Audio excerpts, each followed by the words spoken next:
Islamic videos اور بیانات دیکھنے کے لیے اسلامک ویڈیوز آفیشیل کو سبسکرائب کریں۔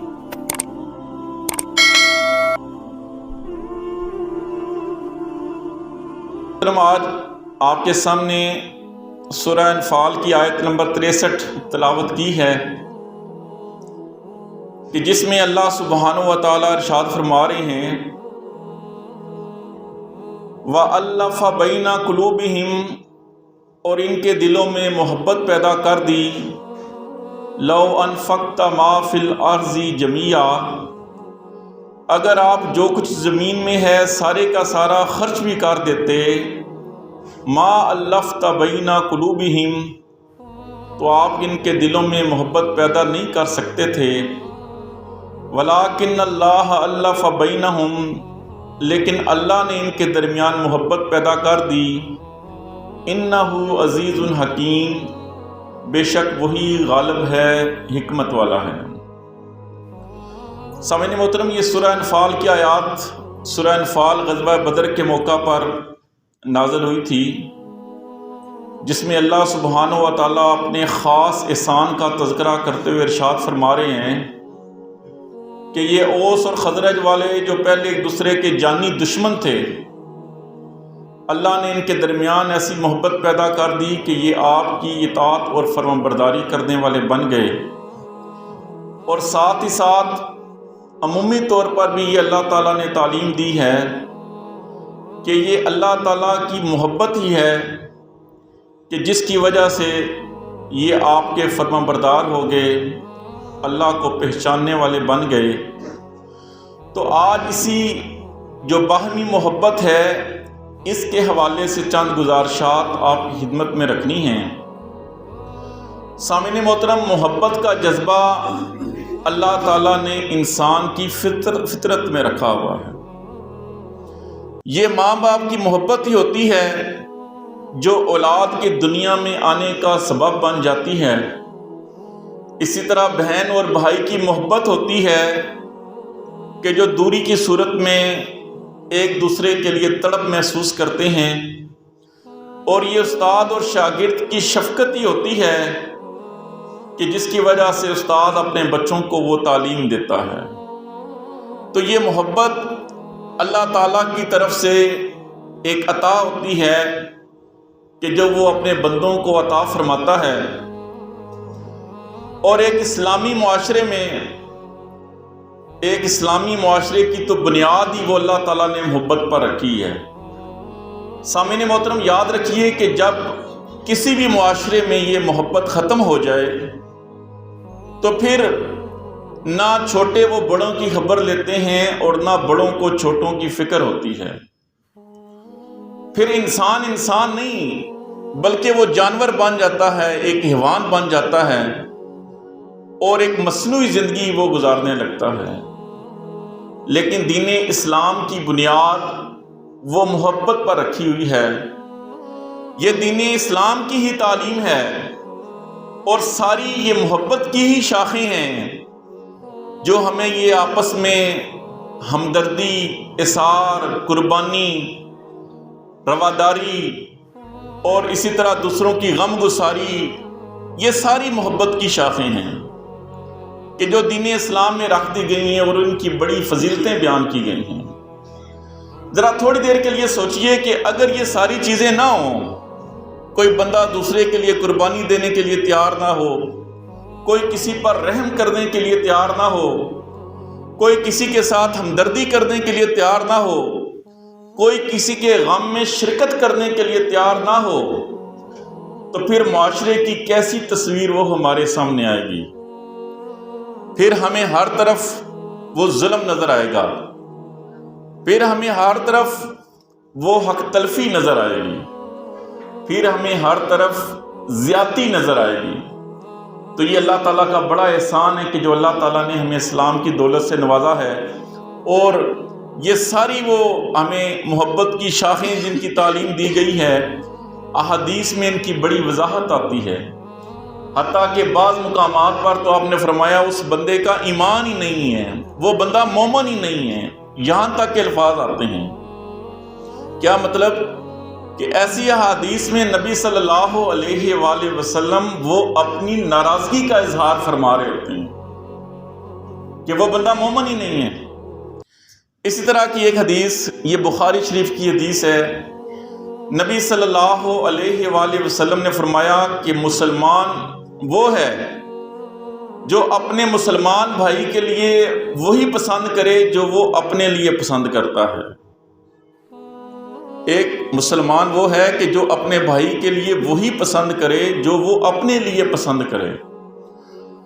سامعین محترم، یہ نبی صلی اللہ علیہ وآلہ وسلم کا مختصر سا فرمان ہے، لیکن کبھی ہم نے اس پر غور کیا ہے کہ اس فرمان سے ہمیں کیا پتہ چلتا ہے؟ میں اپنے لیے کیا پسند کرتا ہوں؟ میں یہ پسند کرتا ہوں کہ میری کوئی بندہ بےزتی نہ کرے۔ میں یہ پسند کرتا ہوں کہ میرے ساتھ کوئی تکبر اور غرور والا رویہ نہ اپنائے۔ میں یہ پسند نہیں کرتا کہ میری کوئی بے عزتی کرے۔ میں یہ پسند نہیں کرتا کہ میرے ساتھ کوئی ظلم اور زیادتی نہ کرے۔ میں یہ پسند نہیں کرتا کہ کسی محفل اور کسی مجلس میں میری غیبت کی جائے۔ میں یہ پسند نہیں کرتا کہ میرے ساتھ کوئی دھوکہ اور فراڈ کرے۔ میں یہ چاہتا ہوں کہ میرے ساتھ سارے محبت والا اور ہمدردی والا رویہ اپنائیں۔ میں یہ چاہتا ہوں کہ دوسرے میری عزت کریں۔ میں یہ چاہتا ہوں کہ میرے ساتھ ظلم اور زیادتی نہ کیا جائے۔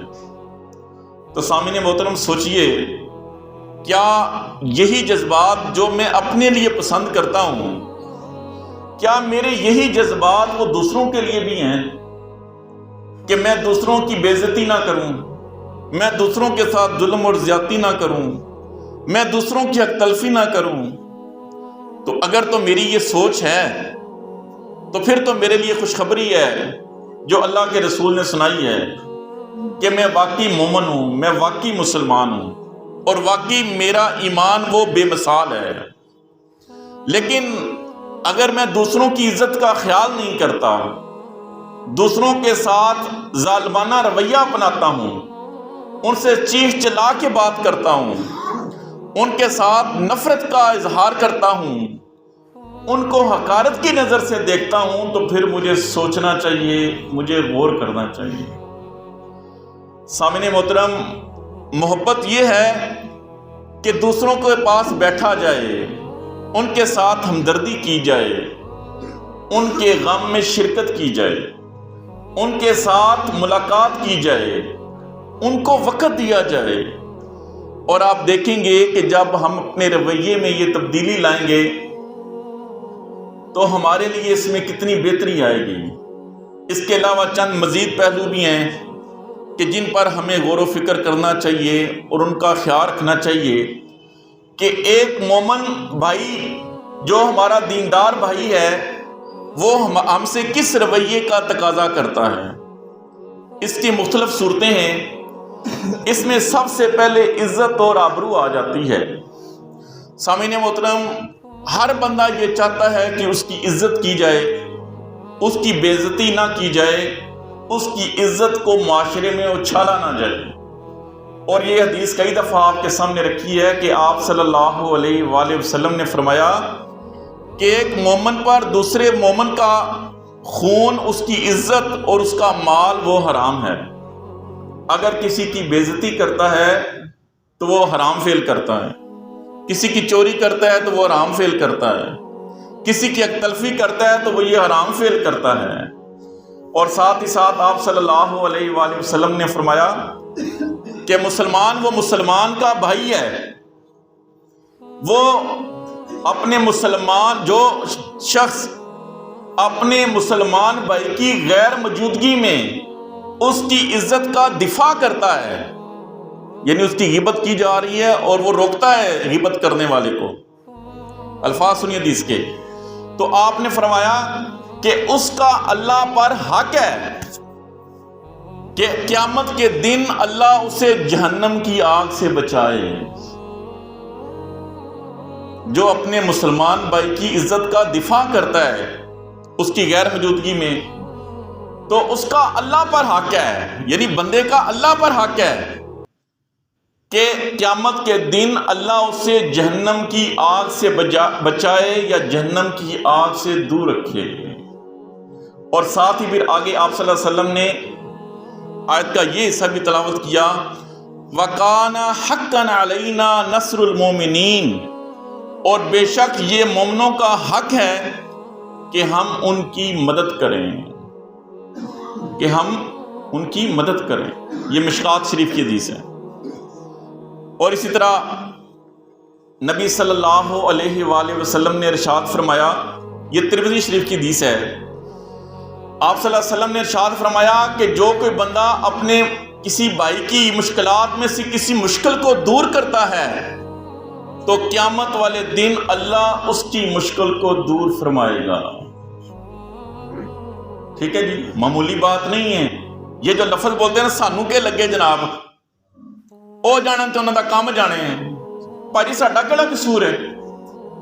اے اپنا انہوں دا مسئلہ ہے، جھگڑا ہے، زیادتی کردے نے پر آج دینا کردے پہ نے کرن، نہیں، ایسی بات نہیں ہے، ایسی سوچ نہیں ہونی چاہیے، بلکہ کوشش کرنی چاہیے کہ اگر کوئی ایسا معاملہ ہو تو اس میں ثالثی کا کردار ادا کرتے ہوئے جو زیادتی کرنے والا ہے اس کو زیادتی کرنے سے روکا جائے، حقدار کو اس کا حق دیا جائے، کوئی بڑی مشکل میں ہے تو اس کی مشکل کو دور کیا جائے۔ اور آپ نے نبی صلی اللہ علیہ وسلم کے اس فرمان کو آئندہ سے اپنے ذہن میں رکھنا ہے ہر وقت کہ جو کسی کی مشکل کو دور کرتا ہے تو کل قیامت کے دن اللہ اس کی مشکل کو دور کرے گا۔ اور اگلے الفاظ ہیں حدیث کے، اور جو تنگ دستی میں اپنے کسی بھائی کو سہولت دیتا ہے تو قیامت والے دن اللہ تعالیٰ اسے اپنی طرف سے سہولت عطا فرمائے گا۔ جو اپنے بھائی کی پردہ پوشی کرتا ہے تو قیامت والے دن اللہ اس کے عیبوں کی پردہ پوشی فرمائے گا۔ تین باتیں آئی ہیں اس حدیث میں۔ سب سے پہلے کہ مومن بھائی وہ اپنے بھائی کی مشکل کو دور کرتا ہے، دوسرے نمبر پر تنگ دستی میں اسے مہلت دیتا ہے۔ سامعین محترم، یہ تنگ دستی اللہ کا بڑا امتحان ہوتا ہے یہ اللہ تعالیٰ کی طرف سے امتحان ہی ہے، اور شاید یہ تنگ دست کا جہاں پہ امتحان ہوتا ہے، ساتھ ہی ساتھ جو اس کے رہنے والے، اس کے جو عزیز و قربا ہیں، یہ ان کا بھی امتحان ہوتا ہے، مالدار لوگوں کا بھی امتحان ہوتا ہے کہ اللہ نے انہیں جو دولت دی ہوئی اللہ امتحان لیتا ہے کہ میری اس دولت کو اپنے تنگ دست بھائی کی مدد کے لیے خرچ کرتا ہے کہ نہیں کرتا ہے، اس کی ضرورت کو پورا کرتا ہے کہ نہیں کرتا ہے۔ میں اپنے بچوں کی شادیوں پر تو لاکھوں اڑا لیتا ہوں، لیکن ساتھ جو میرے گاؤں اور محلے کے جو غریب لوگ ہیں وہ 2 وقت کے کھانے کے لیے بھی مجبور ہیں۔ کہیں ایسا تو نہیں ہے؟ اگر ایسی بات ہے نا تو قیامت والے دن مجھ سے پوچھا جائے گا، ٹھیک ہے جی، اللہ نے سوال کرنا ہے، یاد رکھو، میری گلی، میرے محلے، میرے گاؤں میں ایسے لوگ ہیں اور مجھے اللہ نے طاقت استطاعت دی ہے کہ میں ان کی تکلیف کو، ان کی مشکل کو دور کر سکتا ہوں، اور میں دور نہیں کرتا، تو قیامت والے دن اللہ نے مجھ سے پوچھنا ہے، اللہ نے سوال کرنا ہے کہ میں بھوکا تھا، تو نے مجھے کھانے کے لیے نہیں دیا۔ بندہ کہے گا یا اللہ سارے جہانوں کا بادشاہ ہے، تجھے کیا ضرورت ہے کھانے کی؟ تو اللہ پتہ کیا جواب دیں گے، وہ تیرے محلے میں جو فلاں بندہ تھا اگر اس کو کھانے کے لیے دیتا تو گویا تو مجھے دیتا، مجھے کپڑوں کی ضرورت تھی، تو نے مجھے کپڑے نہیں دیے، یا اللہ آپ کو کپڑوں کی کیا ضرورت ہے؟ تو اگر وہ فلاں بندے کو لباس پہناتا نہ گویا تو مجھے لباس پہناتا۔ جناب یہ سوال ہونے ہیں، یاد رکھ لیجیے۔ اگر اللہ تعالیٰ نے استطاعت دی ہے تو اپنے دل کو نرم کیجیے، ایسے لوگوں کی مدد کیجیے کہ جو 2 تنگ دست ہیں، 2 وقت کے کھانے کے لیے مجبور ہیں، یا جن کے زیادہ مسائل ہیں۔ یقین کیجیے کہ اللہ تعالیٰ آپ کو اپنے غیب کے خزانوں سے عطا فرمائے گا۔ ایسا طریقہ اپنائیے، یہ نہیں کہ رمضان آیا تو تھوڑے بہت پیسے خرچ کر لیے، ویکھو جی اسی تو اللہ دے نام دے اتنے دے سڑے نے، اور ساتھ مشہوری بھی کرتے رہیں، بتاتے بھی رہیں بندے کو باتوں میں بتاتے بھی رہیں کہ جناب میں اتنے خرچ کر سڑے نے۔ نہیں، کوئی ایسا طریقہ اپنائیں کہ اگر اللہ نے آپ کو کاروبار دیا ہوا ہے، آپ کو ملازمت دی ہوئی ہے اور آپ لوگوں کو وسعت عطا کی ہے، تو آپ ماہانہ طور پر جتنی آپ کوشش کر سکتے ہیں، چند ہزار روپے اگر آپ کسی فیملی کی مدد کے لیے لگا دیتے ہیں تو یقین کیجئے کہ یہ آپ نے اپنے لیے ایک قسم کا صدقہ جاریہ بنا لیا۔ اور ہمارے لیے مشکل نہیں، اور یہ بھی دین نے نہیں پابندی لگائے کہ ضرور 20-30 ہزار روپے آپ نے دینے ہیں۔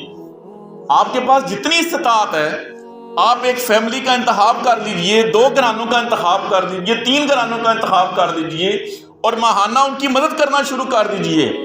اور اس مدد میں ایک بات کا خیال رکھنا ہے کہ جب یہ سلسلہ آپ نے شروع کرنا ہے تو اس کی مشہوری نہیں کرنی، اس کا اشتہار نہیں بننا۔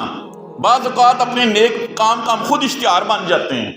اشتہار نہیں بننا کہ بندے کو بتاتے پھریں جی میں ان کی مدد کرتا ہوں، جناب مہینے کا 5000 روپیہ دوید ہے، جناب بڑی کوشش کری دیے جناب کہ کوئی انہوں نے مشکل روے نہ، بندے کو بتاتے پھریں، ایسے بندے کو بتائیں جو پورے گاؤں میں ڈھول پیٹنے والا ہو۔ نہیں، یہ راز اپنے اور مالک کے درمیان رہنے دیجیے۔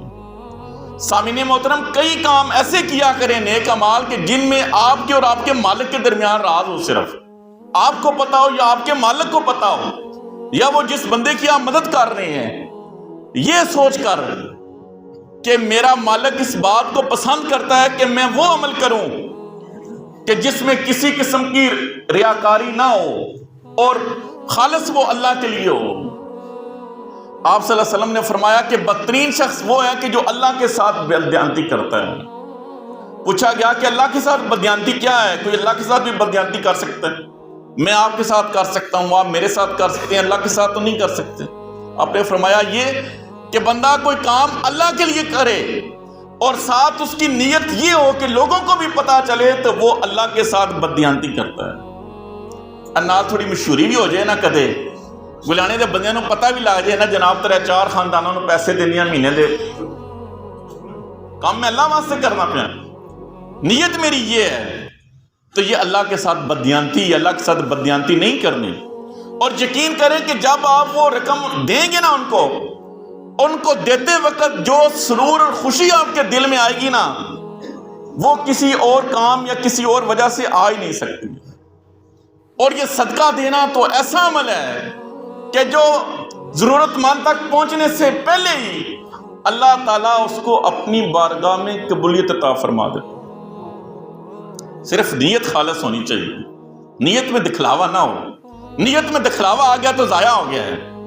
پھر بندوں کو خوش کرنا ہے، گلیانے والوں کو بتانا ہے، گاؤں والوں کو بتانا ہے، سارے گلیانے کو پتا چل جائے گا، سارے گاؤں کو پتا چل جائے گا، لیکن اللہ کے نزدیک کوئی اجر نہیں ہے۔ تنگ دست کو مہلت دینا، سہولت دینا کوشش کیا کریں۔ اور یہ تنگ دست کو جو سہولت دی جاتی ہے، صرف یہی نہیں کہ آپ کسی کی ہیلپ کریں۔ کوئی کسی نے آپ سے قرض لیا ہوا ہے، وہ آپ سمجھتے ہیں کہ وہ قرض ادا نہیں کر رہا، آپ اس کو مہلت دے دیتے ہیں، ٹھیک ہے یار اگلے مہینے دے سڑی، اور وہ بھی فراڈ نہ کر رہا ہو، واقعی وہ ضرورت مند ہو، تو یہ بھی تنگ دست کو سہولت دینے میں آ جاتا ہے۔ اسی طرح پردہ پوشی کرنا، کسی کے عیب پہ پردہ پوشی کرنا، اس پر بھی اللہ تعالیٰ قیامت والے دن اس کے عیبوں کی پردہ پوشی کرے گا۔ یہ ہمارے ہاں بڑی بیماری پھیل گئی ہے کہ کسی کے راز کا، کسی کی خامی کا کو پتہ چلتے ہیں تو جب تک 10 بندوں کو بتانا نہ لیں ہمیں چین نہیں آتا ہے، بندے کو بتاتے پھرتے ہیں۔ خدا را اپنی اصلاح کیجئے اور کوشش کیجئے کہ اگر کسی بھائی کی خامی کا پتہ چلا ہے اس کا کسی محفل میں تذکرہ نہ کریں، خواتین کے سامنے تذکرہ نہ کریں، دوستوں کے سامنے تذکرہ نہ کریں، اس کو اپنے دل کے قبرستان میں دفن کر دیں، اس کو چھپا لیں۔ یہ نبی صلی اللہ علیہ وسلم کے فرمان کو سامنے رکھتے ہوئے کہ قیامت والے دن جو میرے راز ہے نا جس کا کسی کو پتہ نہیں، جب ساری دنیا کھڑی ہوگی تو اللہ تعالیٰ میرے ان رازوں کی بھی پردہ پوشی فرمائے گا، میری پردہ پوشی بھی فرمائے گا۔ اور واقعی کتنے ایسے کام ہیں، میں یہ نہیں چاہتا کہ کسی کو پتہ چلے، آپ نہیں چاہتے کسی کو پتہ چلے، تو سامعین محترم جب سارے انسان کھڑے ہوں گے، اگر ان کے سامنے ظاہر ہوں گے تو ہمارا کیا عزت ہماری رہے گی؟ تو اس وقت اللہ تعالیٰ وہ پردہ پوشی فرمائیں گے۔ انشاءاللہ یہ موضوع چلے گا، اللہ تعالیٰ عمل کی توفیق عطا فرمائے۔ نبی صلی اللہ علیہ وآلہ وسلم کے ہم نے 3 فرامین سنے ہیں، صدقے دل سے ان پر عمل کرنے کی توفیق عطا فرمائے۔ وما علینا الا البلاغ المبین۔